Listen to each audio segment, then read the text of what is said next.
हंस बपू देखा एक रंग, चरे हरियरे ताल, और हंस छीरते जानिए बपू ही धरेंगे काल। अब देखिए संगति में कैसे विनाश होता है। इसमें अच्छी संगति और बुरी संगति।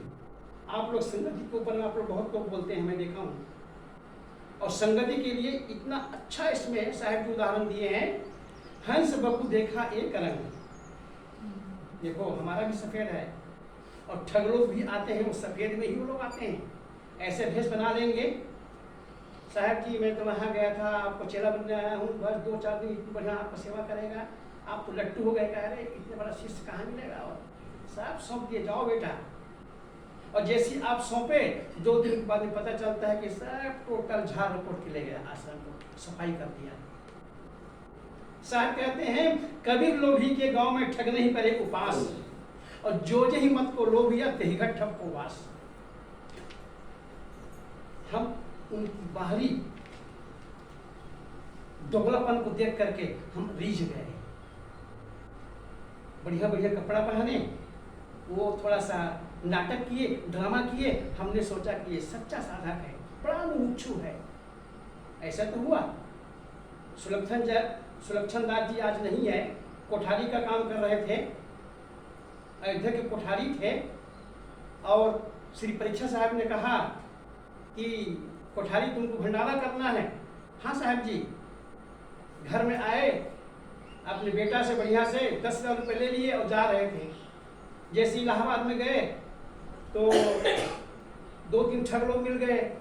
कहे साहब जी आपके पास जो पैसा हो उसको ठीक से आप रख लीजिए, क्योंकि टीटी आ रहा है, वो चेकिंग करेगा। वो आपका टिकट संभाल कर रखो और पैसा संभाल करके रखो। अब तो कहे हाँ जी टिकट कहाँ पर, पैसा कहाँ पर है। अब सब खोजने लगे, अब अपना अपना पैसा। बोले साहब जी आप अपना पैसा और टिकट ये झोला में रख दो। वो झोला में रखवा लिए। कौन से झोला में? जो सिरहना में रखे थे, क्योंकि आराम कर रहे थे इलाहाबाद के स्टेशन में। अब जैसे ये लोग कहेंगे अच्छा भैया आप देखना, आप तो हमारे चेले हो, आप देखना हम पानी पी के आ रहे हैं। और जैसे पानी पीने गए, दोनों कोई बाबा लोग ऐसे पूरा कोठारी का और एक जने और संत थे, दोनों का पूरा पैसा लेकर के चल दिए। 10,000 रुपया, 20,000 रुपया खड़े खड़े वो ठग लोग उड़ के चले गए। वो सामान भी ले गए और एक ही कपड़े में अयोध्या पहुंचे, एक ही कपड़े में अयोध्या पहुंचे जा करके, और रोने लगे साहब जी ऐसा हुआ। साहब जी बोले तुम लोग इतने तुम पागल हो, कमजोर हो कि एक ठग से तुम लोग ठगा गए। दुनिया को हम लोग पुजाते हैं, दुनिया को हम लोग चेताते हैं, और वो ठग तुमको चेता दिया। साहब बहुत उनके ऊपर में बिगड़े, और अंततः होता क्या, वो तो चिड़िया खेत को चुक गई थी, समय निकल चुका था। साहब जी कहते हैं इसी को हंस बपू देखा एक रंग। हंस और बगुला एक ही रंग का होता है, लेकिन हंस है वो नीर छीर का, दूध को अलग करके वो पानी को छोड़ देता है और दूध को ग्रहण करता है, सत्य को ग्रहण करता है और असत्य को छोड़ देता है। और बगुला कैसे ध्यान लगाते हैं, ध्यानम स्वान मित्र तथेव च अल्पहारी गृह त्यागी विद्यार्थी पंच लक्षण।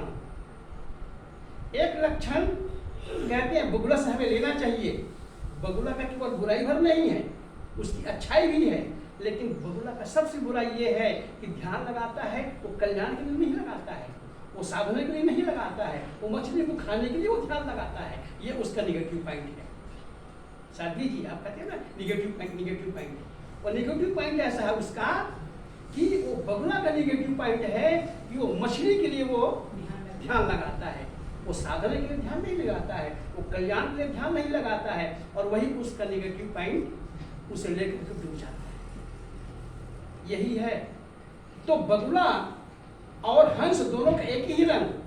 तो संत लोग कहते हैं हंस जो होता है मोती चुगता है, मोती मतलब सद्गुण, सत्याचरण। बगुला है वो हत्या करता है, हिंसा करता है, मर्डर करता है। और यही हंस और बगुला में अंतर है। बहुत से आपको मिलेंगे ठग मिलेंगे साधु के वेश में।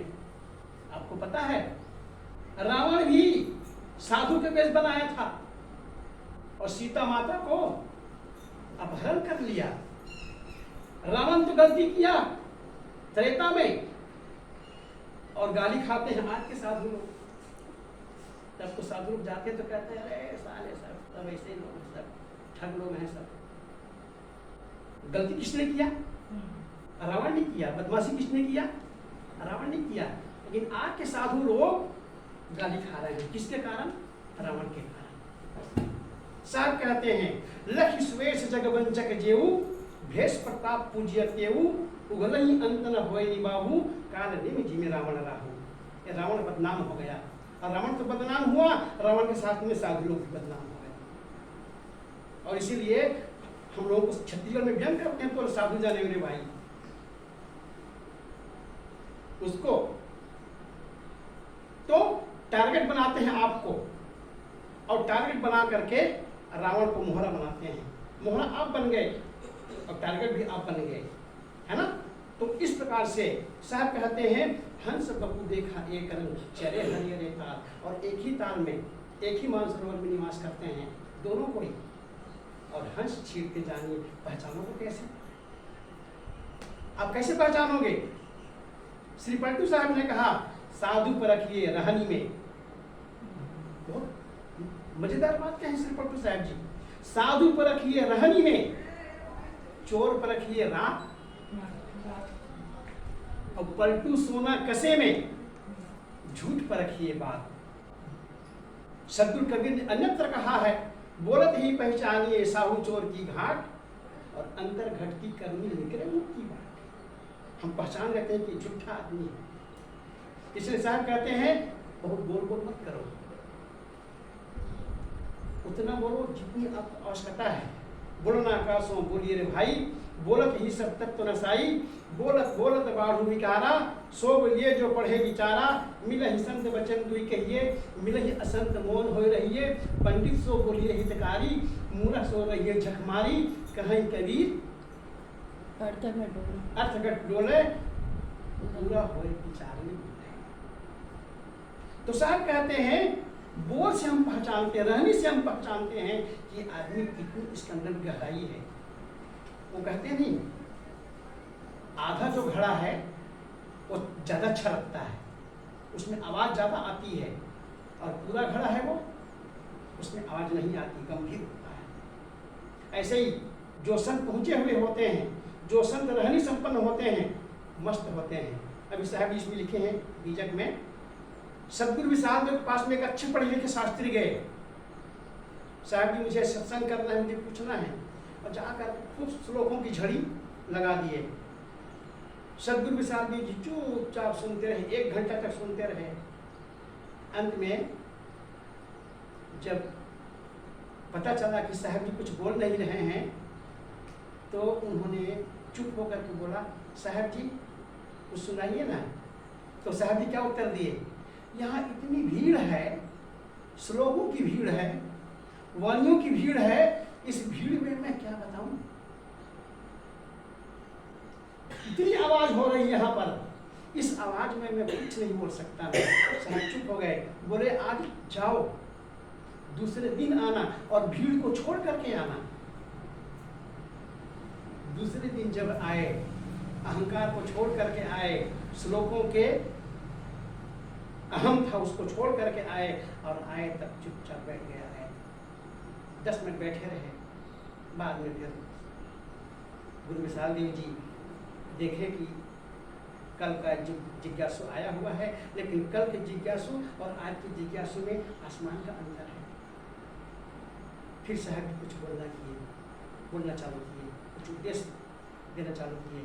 मैं तो सदगुरु विशाल देव की 4-5 बार देखा। मैं हमें एक बात बोलते थे निष्ठा साहब जी, कहे आप लोग बड़े भाग्यवान हो जो सदगुरु विशाल देव के दर्शन किए।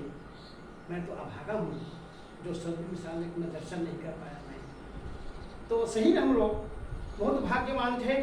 सदगुरु विशाल देव को मुजफ्फरपुर में हम लोग दर्शन किए, बंधेबाग में दर्शन किए, दलसराय में दर्शन किए, और साहब जी का जब 1970 में, पता नहीं भुवनेश्वर साहब जी कहाँ थे, शायद घर में थे।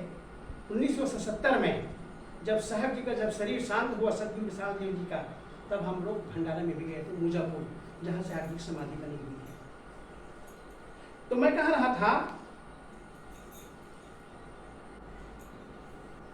हंस छीरते जानिए बकुली धरेंगे काल।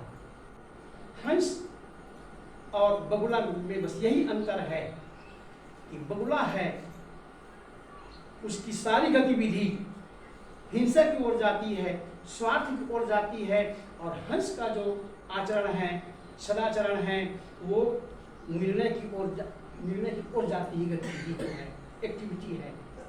और एक की गतिविधि है वो कल्याण की ओर है, अध्यात्म की ओर है, और एक की गतिविधि यद्यपि वो खुराक है, लेकिन वो हिंसा की ओर वो खुराक है, हो जाती है। इस प्रकार से हम जो नकली जो भेषधारी है, संत के रूप में, साधु के रूप में, और वेश को लेकर के बना करके ढोंग का काम करते हैं, ऐसे लोगों को पहचानें और पहचान करके उनको समाज के सामने लाएं, उनकी बुराइयों को, और लोगों को सावधान करें, और आप भी खुद सावधान हो जाएं। इसका मतलब है, साहब कहते हैं कि आप उस संगति से आप बचें, और जो नकली भेषधारी है उन लोगों से आप बचें। यही साहब जी के इस साखी का सारांश है।